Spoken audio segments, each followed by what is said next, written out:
ধোয়া ওঠা তান্দুরি চিকেন মানেই জিভে স্বর্গের ছোঁয়া।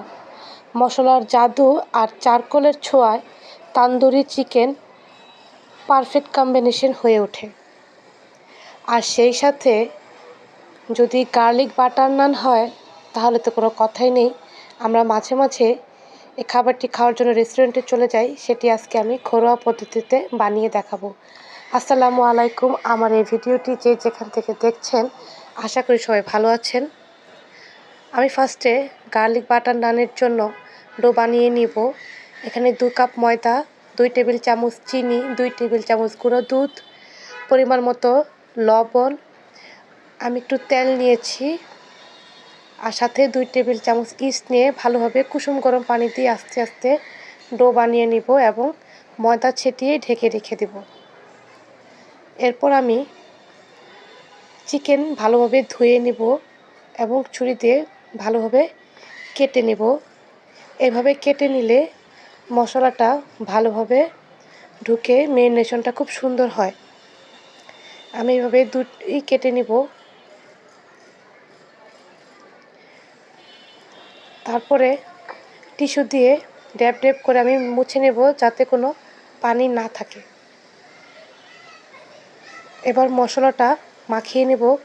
তান্দুরি মশলা নিয়েছি, সাথে ঘরের বানানো টক দই, সরিষার তেল, পরিমাণ মতো লবণ, আদা রসুনের পেস্ট আর আমি সামান্য চিনি দিয়েছি।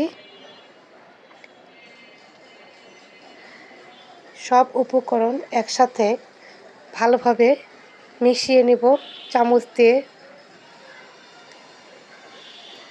মেশানো হয়ে গেলে আমি চিকেনের সাথে পুরো মশলা ভালোভাবে মেখে নেব। পুরো মশলা দিয়ে ভালোভাবে মেখে আমি ঢেকে রেখে দেব 2 ঘন্টার জন্য। আপনি বেশিও রাখতে পারেন, আমি 2 ঘন্টার জন্যই রেখেছি। দেন কড়াইতে তেল দিয়ে চিকেনগুলোকে ভেজে নেব। 2 পাশ ওলটপালট করে ভেজে নেব। যখন হয়ে আসবে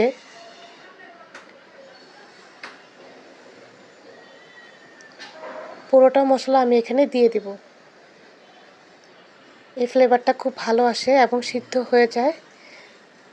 আমি কয়লা একটু আগুনে দিয়ে, আমার কাচের বাটি ছিল, এখানে দিয়ে আমি ঢেকে রেখেছি। আমার হয়ে গিয়েছে তান্দুরি চিকেন।